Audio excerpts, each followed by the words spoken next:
Hi, I'm Lori Zimmer. And I'm Maria Krasinski. This is what makes art great. Today we're going to talk about the Dean of Illustrators, Dean Cornwell.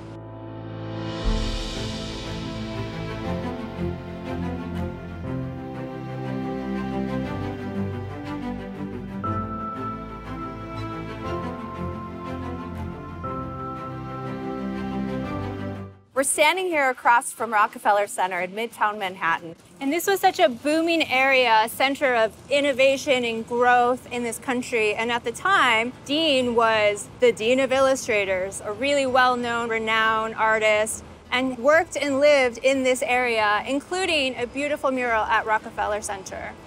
Although he's relatively unknown now outside of illustration circles, Dean Cornwell was a celebrity from about 1915 to 1960. His illustrations were in every magazine. Magazines were where people got their fix of popular culture at the time. And he was prolific from a young age. He was born in Louisville, Kentucky, moved to Chicago to attend the Art Institute of Chicago for school, already was working for the Sun-Times. Even when he was a child, he was submitting cartoons, comics, drawings to his school newspaper, to the local newspaper. So from a young age, he was really motivated and dedicated. So by the time he hit New York in 1915, he hit the ground running. To give you context of how important illustrators were at the time, Cornwell had an annual salary from Cosmopolitan for $100,000, which today would be $1.35 million a year, just for his illustrations in the magazine.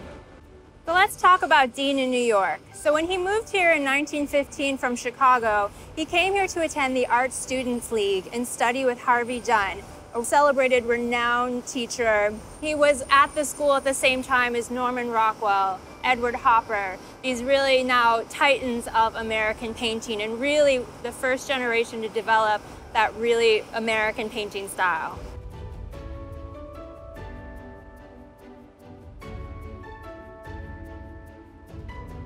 In the early 1920s, Dean Cornwell started teaching at the Grand Central School of Art, which was founded by John Singer Sargent in 1923. A lot of people don't realize that Grand Central used to have an art school up on the 7th floor. John Singer Sargent had a gallery at Grand Central, and the school was the natural extension of that. And it grew in enrollment up to about 900 students until its eventual close in 1944 as enrollment declined due to World War II.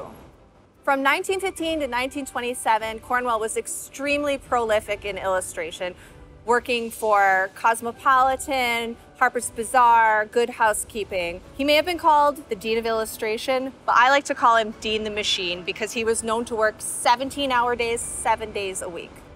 So we come to 1927. His illustration career is not as satisfying as it was before. He starts to get interested in murals.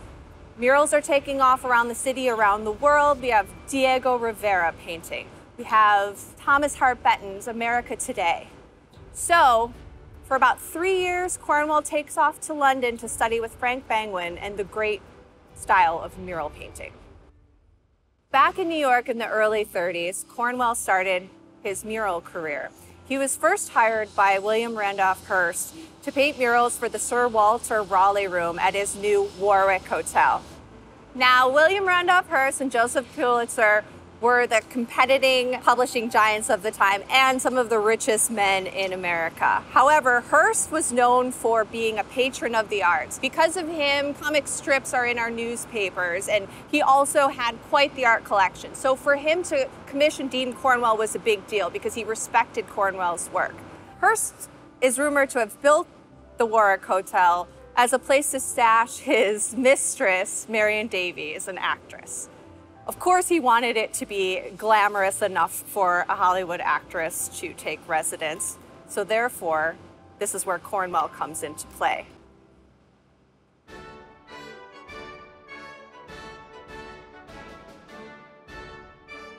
So both Hearst and Cornwell were really interested in the founding of the United States.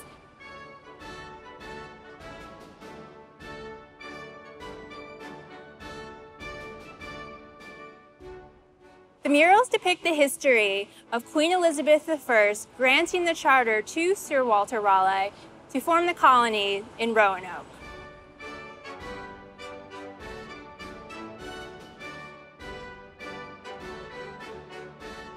Cornwell completed the murals in 1936, and they really became the highlight of his career. You can see here, they're lush and rich and just gorgeous and truly an asset to the hotel. So this is where it becomes tricky. In exchange for the murals, Hearst had promised Cornwell $100,000, which is a lot of money even today. Except Hearst was not known to be a fair businessman, and he made it extremely difficult for Cornwell to collect. Since the murals were signed, sealed, and delivered, yet payment was not, Cornwell decided that two could play at this game. He altered the murals a little bit. First, he painted a Native American mooning the audience. Then he decided to add a couple characters relieving themselves on the Queen of England, if you will. So Cornwell left these new characters in the mural until Hearst finally coughed up the $100,000. Although Hearst loved the murals, he ended up covering a few of the panels for 30 years just as a protest against Cornwell.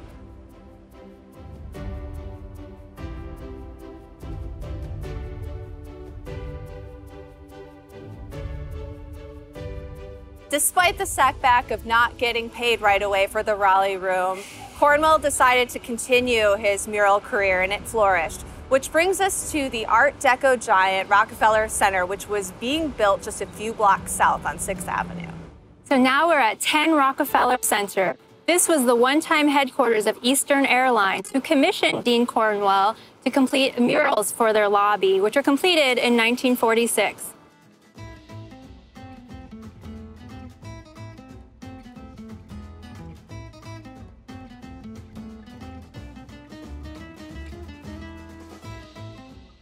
Celebrating the development of different modes of transportation throughout the machine age from Da Vinci up until modern day, the murals depict wagons,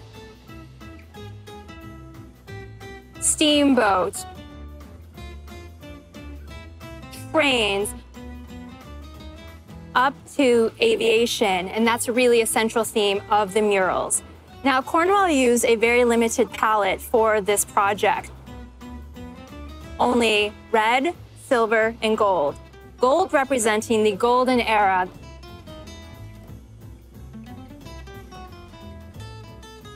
And then silver represents airplanes, air travel, the new innovations coming about, appropriate since this was an airline's headquarters.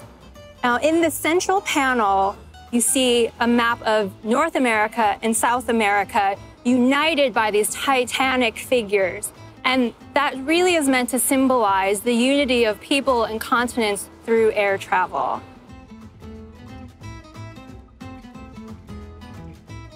Today, a Dean Cornwell original can go for up to $300,000 at auction, but the masterworks that we saw today can be seen absolutely free anytime. Because of artists like Dean Cornwell, there's a legacy of masterworks that the public can see all over Manhattan at any time without buying a museum ticket.